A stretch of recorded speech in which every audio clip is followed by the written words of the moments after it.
Hey, romantasy and wine lovers. Quick question. What is better than getting lost in a swoon-worthy magical world? How about getting lost with a glass of the perfect wine? That's the entire idea behind Bookish Wine. They're a quarterly subscription box dedicated to the glorious genre of romantasy that we all love, and we are obsessed. Every 3 months, you get a beautiful special edition romantasy book and a custom crafted bottle of wine that is made and labeled to match the world and the theme of the featured book. They do the pairing, so all you have to do is sip, read, and escape into fantasy realms. Ready to upgrade your reading nights? Head over to www.bookishwine.com. That's BOOKISHWINE.com and use our code Narratives and Nightcaps at checkout to receive a signed copy of the December book and start reading, sipping, and subscribing today. Welcome to Narratives and Nightcaps, Books, Beverages, and Author Conversations. Today we are excited to welcome author Erica Mimran Sherlock to the show.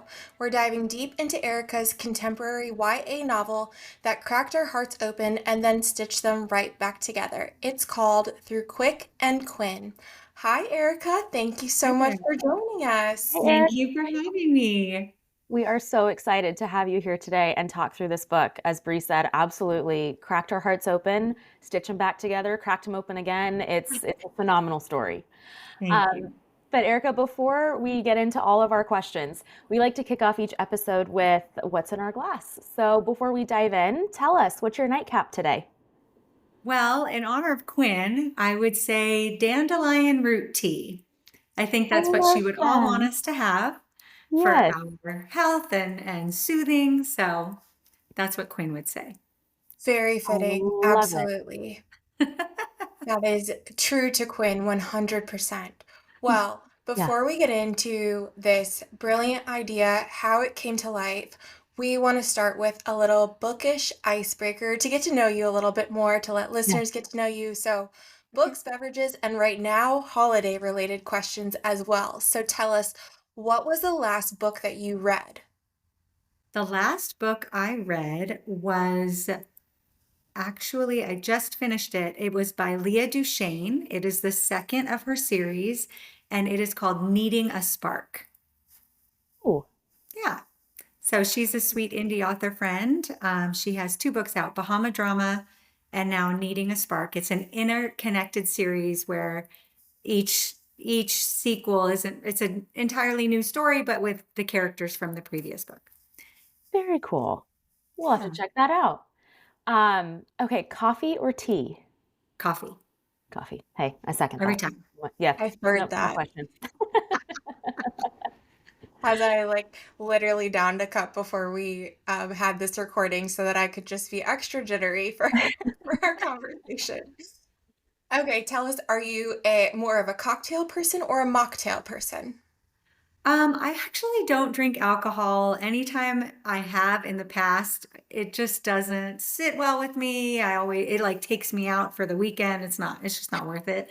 And I'm pretty fun and bubbly anyways. So I really don't drink a lot of cocktails. But my husband does, so not really cocktails, more like beer and Jack and stuff like that. But yeah, not for me so much. Yeah. Yeah. Fair. So do you prefer hot or cold beverages during winter months? Hot. Even during summer months. I'm the person who, when I'm sitting, and I live in Vegas, Okay. I have my butt warmers on in the car. It doesn't Without matter. fail. Doesn't matter. Yeah. I love hot. Yeah. So, yeah. Other than just coffee, do you have a go-to holiday hot drink that is your favorite? Well, my favorite holiday drink is actually cold, and it's eggnog. Yeah, I Oh. love eggnog. So it's just like pure fat, but it's so good. So It's good. so good. So when I see it in Costco, I'm always like, oh, so We yummy. actually, Eric, I've shared the story. We have a local dairy that's right near us, and they do homemade eggnog from their dairy farm. And that is what I put in my coffee instead of creamer this time of year because it is phenomenal. Highly recommend. If you like half and half or do creamer in your coffee, Yes. swap it for eggnog this time of year. How have I Perfection. never heard of this? Perfection. Brilliant. 100%. Okay, I'm in. That sounds so good. It Bree's like, my does. next cup of coffee will be. Yes. All right. Do you have a favorite holiday movie? You know what? I was just thinking about this the other day because it came up on Instagram. Yeah. Even though I'm not a huge Will Ferrell fan, I have to say Elf because that movie is just so funny. And Love I it. quote it all year long. Like it's just so well done. It's so hysterical. So I think I have to say Elf. Solid It's choice. That's such always a good good. one. Yeah, Yeah. I never get tired of that movie. It's always so No. funny. Yeah. Yeah. What is one book that you think everyone should read? Wow. That is a really good question. Yeah, loaded question. It is. My all-time favorite book today is Remarkably Bright Creatures. I love that book so Ooh, much. that book. It Oh, is so amazing. And oh my gosh. I don't know if I've ever read a book like I was destroyed, like in the best way. And then I told my husband, I was like, you have to read. And my husband's like a Yeah. Robert Jordan, like, these Different. 3-inch fantasy books. He's like, okay, it's like all Yeah. blue and orange on the cover. He's like, oh, he loved it. Yes. And now we can't Yes. wait to see the movie together, which I don't Erica, know when it's coming out. Yeah, I I was think gonna it's say, when does that come out? next year or 27. It's soon. They've Okay. been like teasing it online. Erica, I am equally obsessed with Yeah. that book. Yes. I went in not knowing, like, because you talk about there's an octopus as one of the characters, and Yeah. I went in going, how, like, I read fantasy. How is this going to work with like an octopus being a character? Yeah. Oh my gosh, it was so well done. It It was really funny. was. I'm in the Seattle area, and so Bree actually came out to visit, and that was the book I gave her because Shelby's a local author, and I was like, if there's any book that you leave the Pacific Northwest with, it has to be Remarkably Bright Creatures. So Yeah. good. And I still have to read it. It is like my stack of Yeah. TBR because I want to read it so badly. But Emily knows this. Okay. I'm doing everything I can to get through all of the books that I have to get through. Um, but I'm so excited. Everyone just has such amazing things to say. So I'm so glad you said that one because Oh, so now I'm good. like, holidays, this might be the time that I can finally get to 100%. it. Yes, yes. 100%. You'll burn through it. I mean, I know for me, I was disappointed I had to go to sleep. I woke up thinking about it and did nothing until I finished it. Yep. It And was Yep. that that is kind of, the best when a yeah, book Yep. does that, when you don't want to go to sleep, and then when you yes, wake up and you're like, can I Yep. just read? Can I get jump yes, Yeah. right back in? Oh, that's such a good sign. yes, It's good. Take this absolutely. as your sign, Bree. 100% worth it. Yeah. All right, last one. Erica, what's one book that has had a significant impact on your life? You know, when I was growing up, my parents worked 7 days a week. We didn't have a lot of money. And on Saturdays and Sundays, well, Saturdays really, because Sunday, it's not important. And Saturdays, I was at the public library. They would drop me off when it opened. It was like free babysitting, and I was at the public library all day, every Saturday for the majority of my childhood. And I read books constantly, but I read a book too early, but then read it multiple times. And it was Go Ask Alice. I know And I exactly what shouldn't you have read it when I did, because I was like, I don't know, maybe 10. And it scared me. It was very heavy. But I knew that it was important. And I read it again and again. I probably read that book probably 4 or 5 times in my like middle school, early high school years. And honestly, I think that book affected me. I never, I never ventured into the world of substances or anything like that in high school, when so many people were, because I was just that book just like burned into my brain the slippery slope of messing with things. And I just, as many books as I've read and as many books as I've fallen in love with, I really think that book like influenced me the most. Yeah. Yeah. Wow. I Yeah. love It was so heavy Yeah. and powerful. So, Super heavy story for sure. yeah. Yeah. That's my answer. Okay. let's get to it. On that note, let's totally transition. Um, let's talk about Through Quick and Quinn. And to start, obviously, can you please tell listeners what this book is about?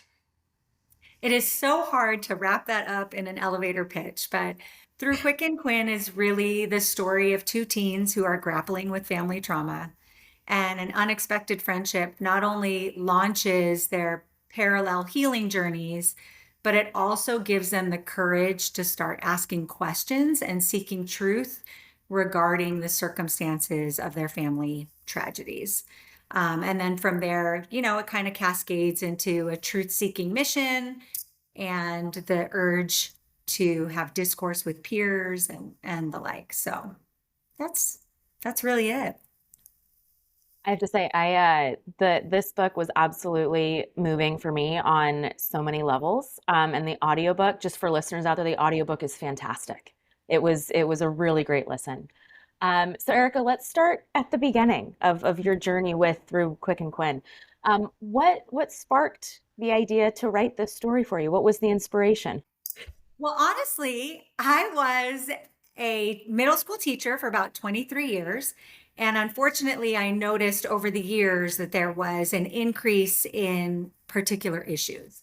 Anxiety was a huge one, social media expectations and the pressures of society, even outside of social media. And these kids were coming in year after year with more and more anxiety, but not the tools to deal with it. And so over the course of my career, I addressed certain things. Like I created a mindfulness curriculum that we implemented in the classroom. And when I started to see the positive effects of it, I wanted to take that kind of to a broader audience. So it was mindfulness and honestly the discourse class that ended up taking the forefront of the middle school classroom. Them being able to not only handle their intrapersonal issues, but also be able to handle hard conversations and have those interpersonal skills. Those ended up being the two most prominent fundamental parts of our classroom. Yeah. Well, I have to say, Erica, one of the most powerful lines, kind of going down that line, is what's on your shirt today, which I love that you have a T-shirt of this: "Feel, deal, heal." Yes. That one thing that is said in the book, and it's so simple, it's so profound. I actually, after I heard that in the book, I like wrote it on a sticky note, so it's on my desk for myself included. But can you tell us a little bit about where that mantra came from? How did that come to be? How did that come into the book? Because that's one of the ones that I really took away when I listened to this story. Absolutely. So that 2-year mindfulness curriculum that I kind of developed, which by the way, at first I was like, "Ugh, is this really a thing?" Like, because Really? I'm so type A and was always on the go and bustling. And I was like, is this really a thing?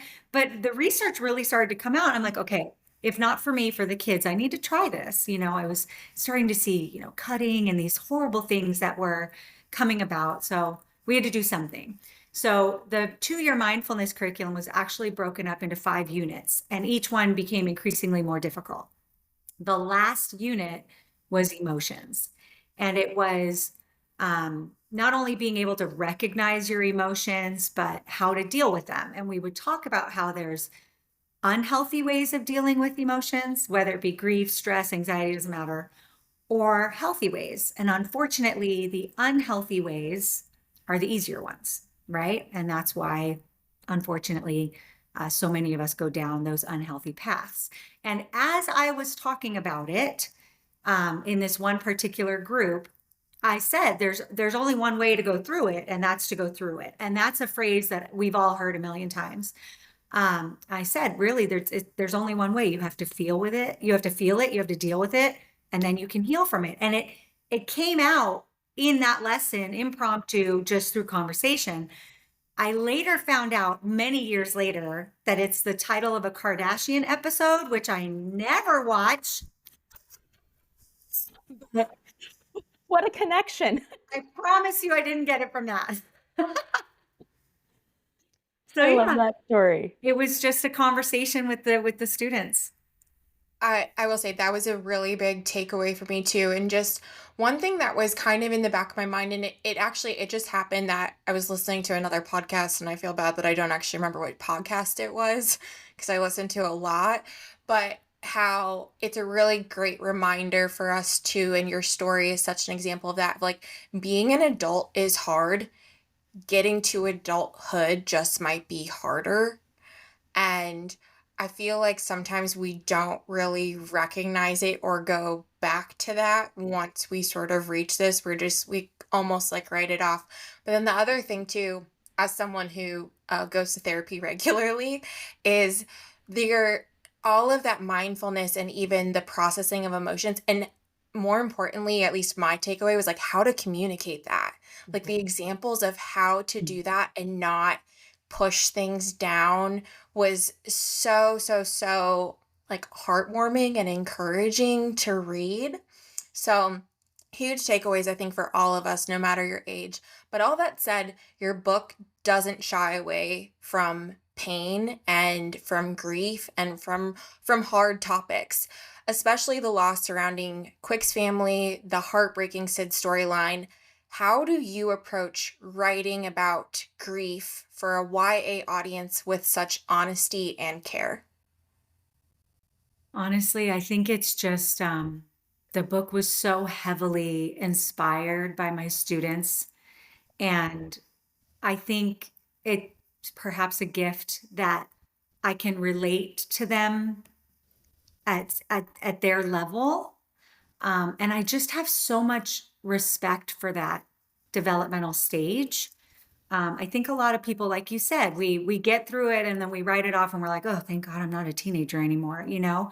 And and it was tough, but being able to see how hard it is to be a teenager now in this day and age with everything that they're dealing with, I just have so much respect for that.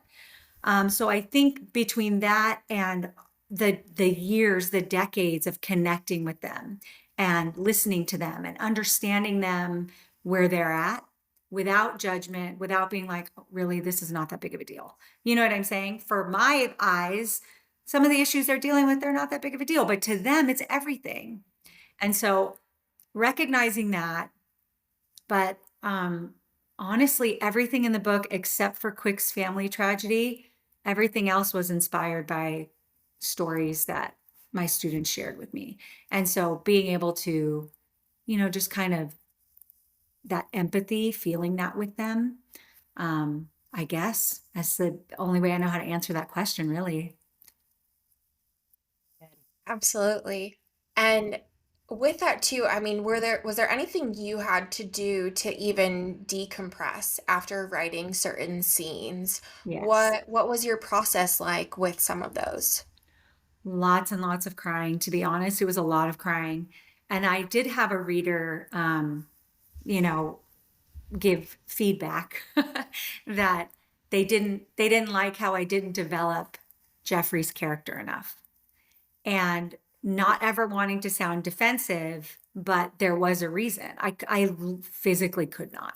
Yeah. It was devastating enough to write about Jeffrey and his story in the small way that I did.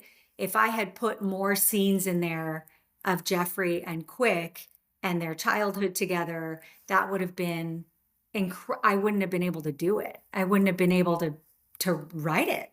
So to decompress was a lot of crying, but also a lot of prayer in terms of please let this book reach the people that it needs to reach. I think that, not to give away spoilers, and it's actually not a spoiler because I mean it's pretty much in the first few pages. I think that child trafficking is a much, much bigger and more um, prevalent issue than I think people want to admit. And so bringing awareness to it is such a passion of mine that honestly, the crying and the prayer about that was really the way to decompress. Yeah, you lived your own mantra of like feeling what Yes. Yep. you were writing and then dealing with the processing and healing through your writing too. Yep. Yes. Yeah, I'll say, Erica, at least on the listener, the reader side, lots of tears, lots of also following your same mantra as the story was unfolding on my end. I have to say that as a parent myself, the scenes that you wrote where the kids are just desperate for connection with their parents because of the Yes. trauma and the family trauma that they're going through just absolutely gutted me, in particular. How did you get so deep in those scenes on both sides, right? Because I could see both the kids' perspective and of course the parents' perspective. But how did you approach those scenes and write them so authentically? Well, I have a teen myself. He's 17. And I think honestly, it's going to kind of sound just like my last answer. When I was teaching, I was at a small Montessori school. It was very village-like.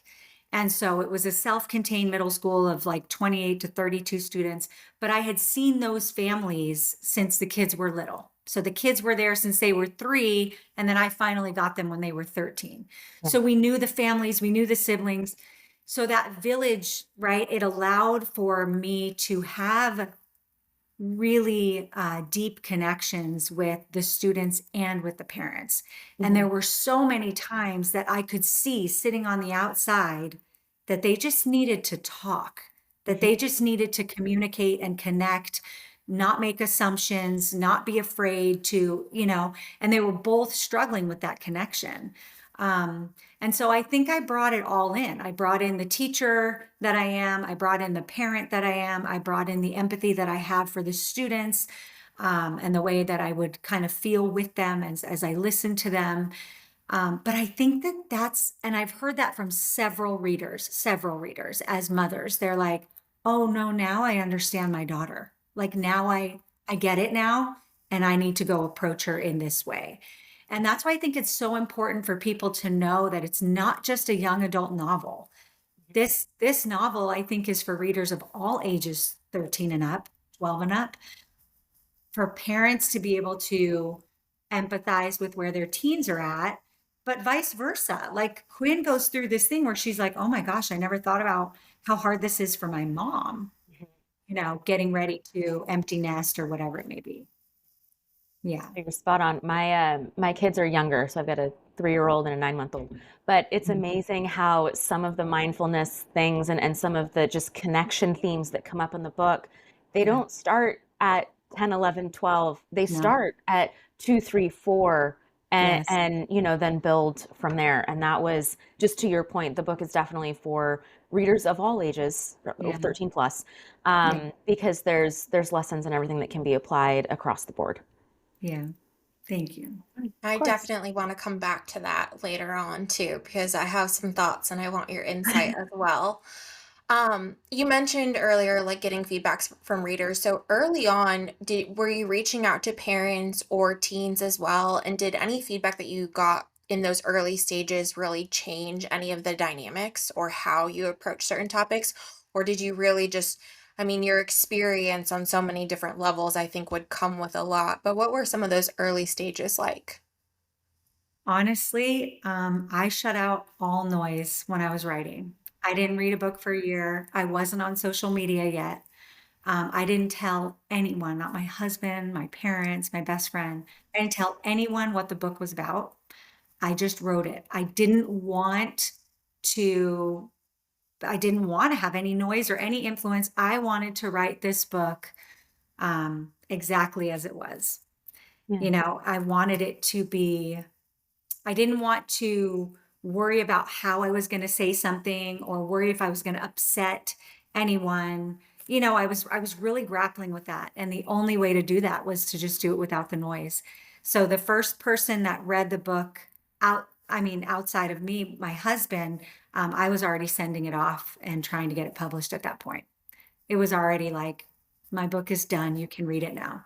So, Follow-up question to this. So what was their reaction if you, I mean, because I love that you like entered the what I'll call the writing cone of silence or bubble. What yeah. was your family's reaction when you said like, hey, guess what?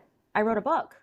Well, I'm just like, can you talk to me a little bit about maybe I'm just curious how that went about because that's truly that's amazing.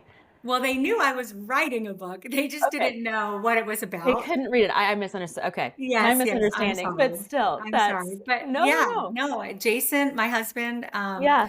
when he read it, and he's a huge reader, like for as many years as I've known him, I think we're at 25 plus, I've never seen a day where he didn't read. He puts me to shame. Yeah, it's amazing. Okay. Yeah. Um, and when he was reading my book, I mean, he was just the beginning. I was like, he's not going to make it. Like he was Oh. crying. He's like, Erica, it's too sad. It's too sad. And I'm like, but it gets better. Just hold on. I think I texted Bree the same things because I was listening to it before Bree had a chance to dive into it, and I just was like, Bree, buckle up. Like this is a YA novel, but this you just like keep all hands and feet in the roller coaster as this one moves forward because it Well, Yeah. truly is. and I mean, I think I knew going into it like a little bit about that there were going to be some difficult topics and a lot of grief, but I do think too that's like a misconception about YA books in general. For people that maybe aren't avid readers, I should say, because I, like you, Erica, probably read some books early in life that were I maybe should have waited a little bit longer, Yeah. although I like to think that I turned out okay-ish. But all that said, there are plenty of YA books out there that tackle a lot of topics that young adults are experiencing. And so, but outside perspective, where I was going is that sometimes this YA label, I think people write it off and they're like, oh, it's a YA book. Like, how deep could it be? And Yeah. it's like, I don't think you've read much YA if you're just writing it off, and yet I feel very passionately that those are the books that are so important for that age group because it is definitely, I mean, we all know this. It's an age range of a lot of growth, a lot of trying to figure out who you are and what your Yes. place in this world is. And a lot of times it can feel really lonely and like nobody else out there can relate to you. Yes. And so I think books like Through Quick and Quinn and just other YA novels that maybe touch on some of the like sadder topics are just they're still so important and should never be dismissed because they're YA. Yeah. I think that the teens are underestimated, and I actually think this generation is they're bored, and I think they know that something's amiss, something's off, something's up, and you're right, I totally agree. So many of them feel alone, and that's developmentally, I mean, that's normal. They feel like everyone's looking at them, and they feel alone, nobody would understand, and honestly, I think this is the kind of stuff they do want to talk about. I don't think they want fluff. I Mhm. think they crave heavy because they're feeling the heavy and they want to be able to Yeah. deal with that in whatever way. And fiction is a great way for them to deal with it. That's a great point. I think it's a 100%. great conversation starter too, right? Yes. When you can have a book or, something like that that is a shared experience among a group, whether it's a group of teens or it's a group of parents and their teen children or whoever the group is that's reading the book, it's Yes. an easier entry point into a conversation on these topics than Yes. just a cold start, if you will. And that's Right. that's Or a really if the good point. conversations would ever come up at all. Right, right. It's a way to Yeah. open that door. Um, Yeah. Erica, I want to ask a couple of questions just on kind of some of your writing process throughout this because I think it's really interesting. Okay. You use alternating point of views so effectively. We go between Quick's point of view and Quinn's point of view kind of throughout the book, and they're really distinct and they complement each other so nicely. So, can you talk a bit about what it was like writing from two very distinct point of views, the challenges that might have come with that, and how you approached it? It really was challenging.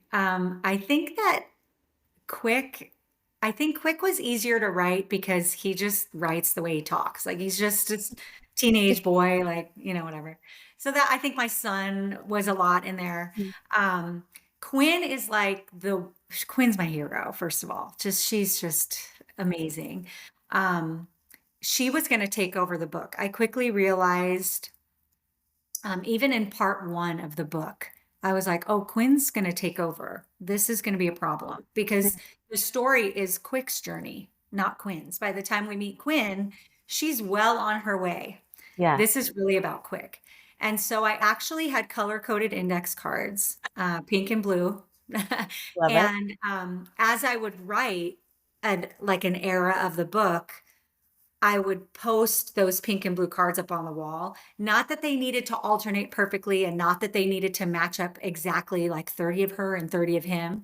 But I knew that if I didn't do that, if I couldn't visually look at it and see that there's just going to be way too much pink. And so that kind of kept me in line with her because she's just so verbose and she has so much to say because she's so brilliant. Like she's such an amazing kid and so wise. And so I knew I had to kind of, keep her at bay. But in terms of writing it, Quinn speaks the way like my writing voice is. Yeah. Like I like to hover in the moment, tell me what I'm looking at, what I'm seeing and smelling and tasting. And I love to be like completely immersed in a scene. That's Quinn. And then Quick is just like, hey, no, what's up? Like, no, it's just Quick.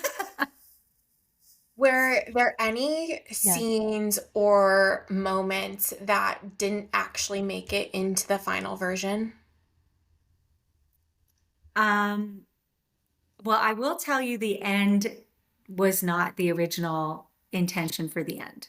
And I know that's really hard to talk about because it is a huge spoiler. But originally the end was not going to be the way it is.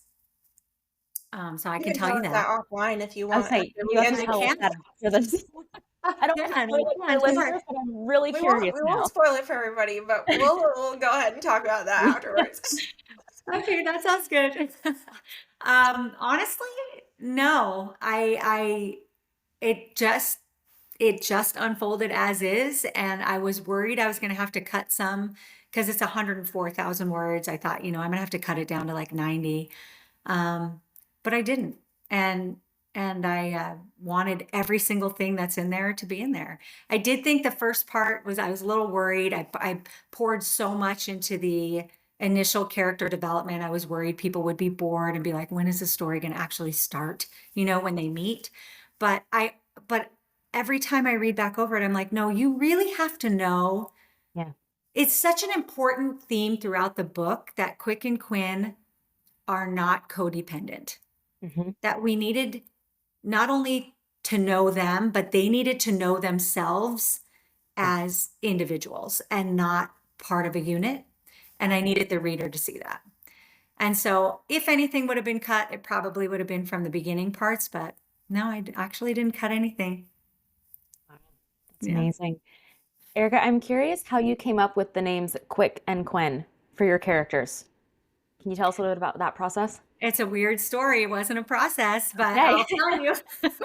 I love I weird was leaving my stories. job. It was around March of 2023, and I had decided to leave. Um, and I had 2 months left of the school year. Crazy time of year. There's Yeah. testing. There's report cards. I was training my team so that I could leave and it be kind of like a seamless transition. And one morning I was driving my son to school. He was a freshman at the time, and it was early in the morning. It was dark. No, maybe not dark, but he was asleep. That was for sure. And as I was driving, all of a sudden I had a full download. And I don't know how else to call it because it was a full download. It was one of those things where you have a complete thought, but you can't trace it back. Like I don't even know where it came from. Hmm. And it was the basic premise of the book. I understood that the only thing I knew about the title was that it had to have the word through. And I loved the title because I love puns. Hmm. But through is the most important word of the title. And I Right. love when the reader gets to figure that out. Um, I knew that I wanted it to be a catchy pun type of thing. And it just, so that the download was the story and the word through, and I knew what their jam was going to be. I knew about Seek and Speak, which is such a cool part of the story. And then, later in that drive, as I was like, oh my goodness, what is going on? I wasn't even thinking of writing a book. Um, that's when I came up with, because Through Thick and Thin, I was like, oh, it's Quick got to and be Quinn. Through Quick and Quinn. Yeah. I love that Yeah. story. That's Very amazing. cool. If you could describe Through Quick and Quinn in 3 words, Oh, besides feel, deal, heal, what would they be? in only 3 words. Yeah. Do they have to be like connected words, like a phrase, I or don't think three so. separate? We'll leave it up Okay. to you. Your Yeah, call. your call. Um, okay. Authentic, um, discourse, respectful discourse. Authentic, respectful discourse is what I would say. That's great. That's and quick on your feet is for that one. I was thinking the Sounds fun. immediate thing I go is like feel, deal, heal, and that was great. Yeah, I like it. Well, I think the whole agree to disagree thing that we've Yeah. lost along the way in society, that's the other big passion is it's okay for us to, Yeah. have different opinions and we can still, I think everyone has more in common than not. And we 100%. forget that. I would And say so, that's been a common theme of a few of our interviews as of recently, really, which Hmm. which I really appreciate, um, is so, and I kind of thought that they like, well, I knew that this would be similar, and that in and of itself just shows me that out there, most people agree that we all have a lot more in common than we are yeah, different, Hmm. and but we're having a really hard time showing that or sharing that, or it's being overpowered by yes, this, this narrative that maybe we don't, maybe we are very different.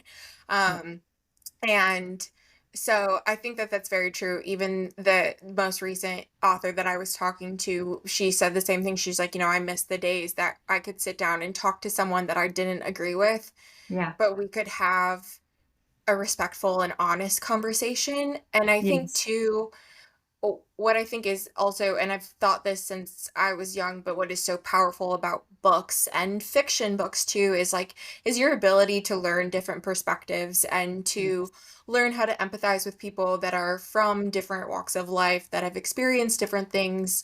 Um, it might make you question certain things. It might make you challenge certain conversations.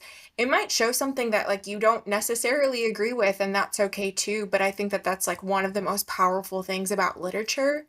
And absolutely, so it's very encouraging to me right now to see so many authors that like want to showcase that through their stories and yeah, how important that is, so yeah, that hopefully it's not as heavy in the future and for future yes. generations. Yes, But I think that was so beautifully stated, and I totally agree. I think that, everything has been politicized. Everything. Like I can't even wrap my head around. It doesn't make sense to me how everything can be so politicized. And I think that when we have conversations, and I used to tell my students all the time, the goal of debate is not to win. The Mm. goal of debate is for me to better understand where you're coming from and for you to better understand where I'm coming from. And we all walk away enlightened with a better understanding of the full picture. This isn't about right versus wrong or anything like that. And unfortunately, we have to get back to that. I mean, we absolutely have to get back to that. So, Like there's a lost art of curiosity, of just asking yeah, questions and staying in the curiosity space and yeah, simply asking questions, not to pin someone down or throw your opinion into it, but just out of sheer, I'm curious. I don't know. yes, And I think, Bree, this goes to the power of literature. For me has always been just if I'm curious, let me go find a book. Whether it's fiction or nonfiction or fantasy or romantasy or like whatever that it is, it's right. it's a space to be safely curious. And I think we've lost the space to be safely curious. that's very Yes. well said. And that was one thing I thought a Yeah. lot about too as I was reading through Quick and Quinn was just that I mean, I remember getting a book, it's older now, but it's, oh my gosh, I feel bad. It's like called A Curious Mind or something like that. But there is this this art to being curious, to having curiosity. And I guess I feel Yes. really fortunate that that element like was so encouraged in me growing up, was to And be curious, to try to understand all sides, to hmm find a place to relate, to empathize with people, maybe Yes. to a fault a little bit, but at the same time, it's like we've gone total 180 to the other Yeah. side. And that's generalizing, like full disclosure. Um, but no, I think Emily, like you're spot on, and Erica, your book just such a great job of showcasing like how important curiosity is. Yes. And that doesn't it's not a bad thing. It's like it's a really great thing to be curious because that's how you learn. hmm Yes. Yes, I agree. Okay, we have to get to a couple of topics that I have just been like desperate to talk to you about. Ready. Um, yeah, so on this show, I mean, we have the utmost respect for all types of authors, no matter their publishing process, and just always wanting to create a space that is very welcoming for all types of voices. And we think it's really important for readers, listeners, aspiring writers, and authors to understand the different publishing paths. So, can Yes. you tell us a little bit more about your decision to indie publish through Quick and Quinn? Yes. So I actually went with a hybrid publisher, Okay. a mhm, partnership publishing company. Um, when I first started writing, I told myself I wasn't going to write with the goal of being published because that I've written before. And I always wrote with like, okay, I want to get published and and it affected the way I wrote. And I told myself, I'm not going to do that. This story is way too important. The messages are way too important. I'm going to say what I want to say, no noise, like I was saying before. yeah, And so as I was wrapping it up, because I finished it in May of 2024. And as I was wrapping it up, I was like, okay, I need to start thinking about this publishing process. Am I going to actually go through with this? What am I going to do? Um, I knew that I was not going to go with a traditional publisher. I knew even if they wanted me to, I wasn't going to do it because there wasn't going to be anything in the book that I was willing to compromise on in terms of what I said, how I said it, what was included, what wasn't included. Um, and so I did decide to go with an indie route. And with that being said, I had a ton of research to do because I had no idea what that meant. And I didn't even know hybrid publishing exists. I didn't even know what that was. And so I did kind of two things at the same time. I went on careertracker.com and I put in all my stuff, young adult, contemporary, all the stuff. And it came up with like high 300s, almost 400 agents who are cool. looking for something similar. And I went to I'm a chart girl. So I made a chart and I went through every single one of those agents and looked at his or her page and the works that they've, dealt with before and what they're saying that they want. And after doing that process, it was whittled down to like 32, 35. I can't remember. Because they wanted things that are not in my book. And so while doing that, it was just like confirmation that this is not the route for me. So then I started looking into, can I directly submit without an agent? And that's how I came across independent publishing companies, and this partnership publishing.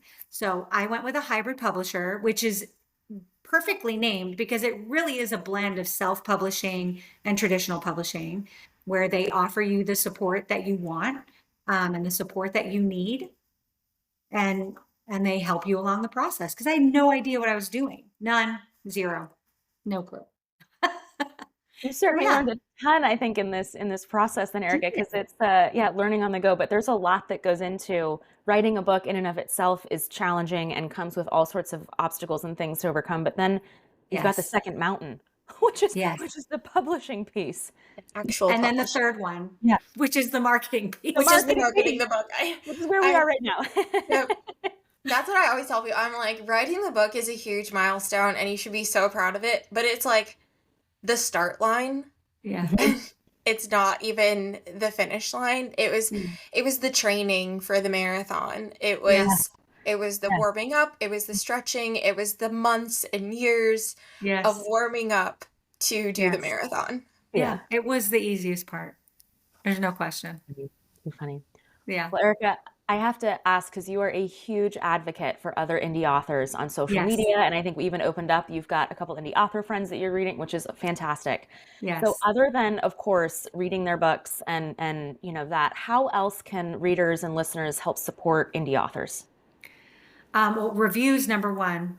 If I mean, the number one way to help support is reviews, and it's all one big grassroots movement. We need you to talk about this book with other people, to engage, like, comment, share, repost, all of those things, but also recommend. Or if you're having a book club, nothing makes us happier than to be able to zoom into the book club and talk Yeah. to people about the book. And I know that my friends and I, we love when someone DMs us and says, "Oh my gosh, I'm reading your book and I'm on page blah blah blah."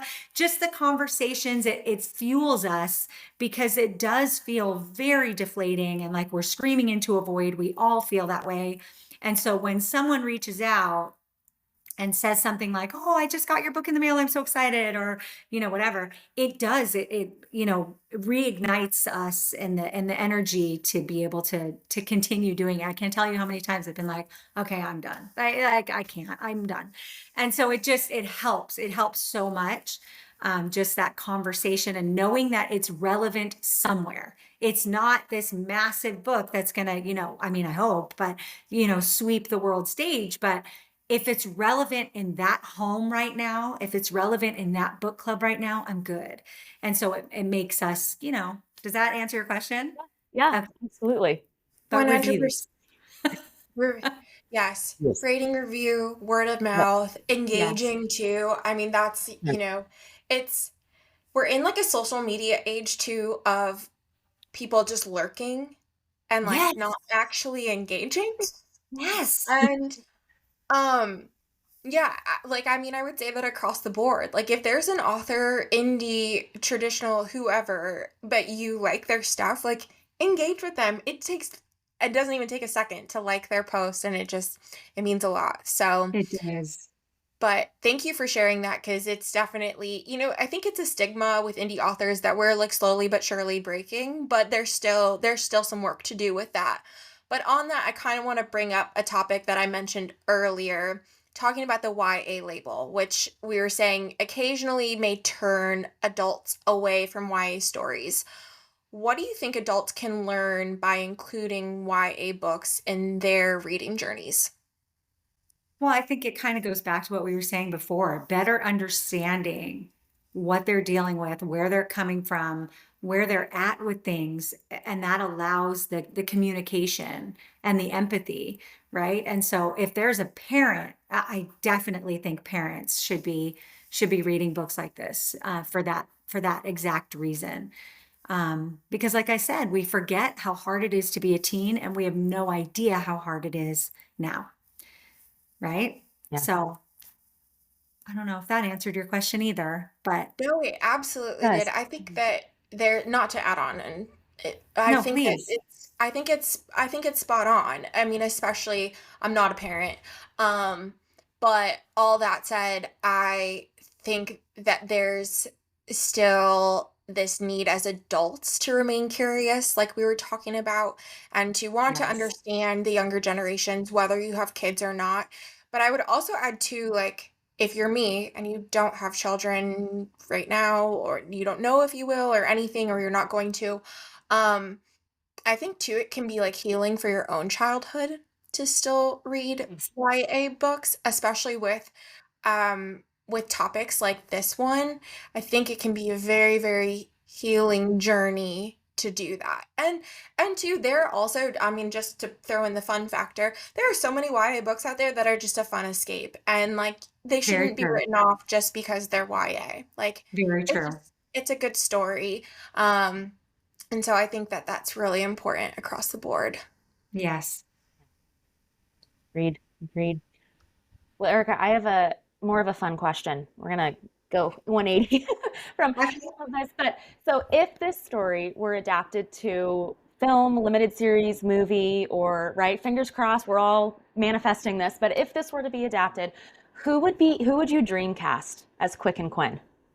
Um, it's so funny that people have asked me this. I don't really watch TV and movies anymore. And so the people that I picture are like now way too old, you know? But I do know I would want Mel Gibson to be the producer. I do know that because I just absolutely love him. Yes. Mark Wahlberg is a local. I'm good. He can do it too. That would be Great. amazing. Great. So I definitely think about that. I've tagged them in some of my posts, but it hasn't worked yet. Um, Okay, well, Mark and Mel, if you're listening, you should read this yes, book. yes, please, please. I've emailed them. Love But this. anyway, I don't really know because I don't really watch TV and movies anymore. Sure. But so I can't really picture. What do you guys think? Are you guys more into the pop culture in terms of that? Emily, I'm going to let you take this one because I will Okay, I'm say gonna see. Yeah. Megan used to have me do this for our books, and it was quite literally the hardest thing for me ever. Like, some people are so, I will say, some people have such a talent for just being like, oh, and then I'd cast this person. And that's Yeah. not me. I don't have that talent. I, I picture them in my brain, and I'm just like, that's what they look like, and they don't look like anybody I can think of. Well, Bree, what's even more interesting is that, and you saw this when you read the book, I didn't describe them at all. The only thing I Right. describe is Right. Quick's eyes, that they're very dark, and Yep. Quinn's hair is long enough to whip in his face when she's riding on the handlebars of his bike. Yep. Other than that, there's no description. And I So, did notice Yeah. that. And so then Yeah. you create your own. So, yeah, Mhm. Emily, all that said, I turn that question to you. me too. Me too. Gosh, I think, Erica, I share that most of the like movies and TV shows, when I have the time to even enjoy them, are the characters are all older than what Yes. Quicker Quinn like should be cast as. I'm not as up to date Yeah. on the actors and actresses in that age range. But this might be a little silly.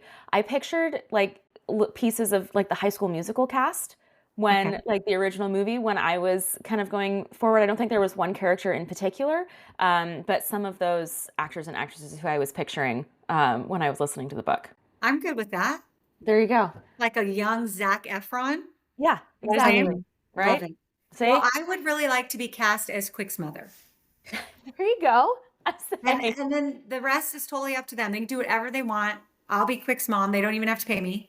Okay, see, we're And already doing okay, Mel Gibson, Mark Wahlberg, we've already done yeah, half the casting. Like, yeah, just give us a call. We can make this that's right. happen. That's right. I want it so bad. Not so much for any reason other than it will reach more. It will reach Yeah. more kids. Yeah. Yeah, for sure. So Love that. Well, for readers, listeners, everybody, where is the best place for them to connect with you online? well, ericasherlock.com is my website. And just so you guys know, I don't know if you know this, the teacher in me wrote a 117-page curriculum that goes with the book. It has, so this is just an example page. It has discussion questions, it has activities, all of the activities. There's not one worksheet, it's all hands on. I really poured my entire career into this book and into the companion curriculum. It has vocabulary, it has debate topics, it has projects, it has assessments, and that is 100% free on my website. So all they have to do is go to my website and download it. It can be adapted for like any size group, like if it's a homeschool, co-op, like a public school classroom, grief group, and it can be adapted. They can use parts of it, all of it. So I love it. I'm pretty proud of it. So Erica, that's on my website. It's on ericasherlock.com. And also on my website, it's all my social media links. So that would really be a good place to start because from there you can see Instagram is my main jam in terms of social media and where I do the majority of that work. But yeah, ericasherlock.com. And if you open up the podcast notes, we will have a link to Erica's website there. So you can just click, go to it. I will say I was blown away by the resources on your website, like absolutely blown away. I thought that was so cool. I think Emily probably did the same. I try not to dig too much into them though, because I like want it to be what our questions were, all of that. But I was I thought it was so neat that you had so many resources just available for everybody there. So that will be in the podcast notes. And Thank on you. that note, Through Quick and Quinn is available today. Erica, thank you so much for joining us for an honest conversation, for an inspiring conversation. Your story was such an emotional journey, and this conversation was the perfect nightcap to go with it. Thank you. Thank you so much, guys. Thanks, On Erica. that note, cheers to feeling, dealing, and healing, one story at a time. Cheers. Cheers. Cheers. Thanks so much for listening. The Narratives and Nightcaps podcast is a production of The Craft Co. with intro music created by Remington Haynes. Subscribe to the show on Apple Podcasts, Spotify, and YouTube. Follow at Narratives and Nightcaps on Instagram or visit our website, narrativesandnightcaps.com. Sign up for our newsletter to always know what we're reading next, which authors are joining us on the show, and for extra bookish and beverage info. Connect with our additional co-hosts, Jordan and Emily, as well. You can find me on Instagram at Cozy Reads and Sips. And you can find me on Instagram at books.bottles. Cheers! Cheers!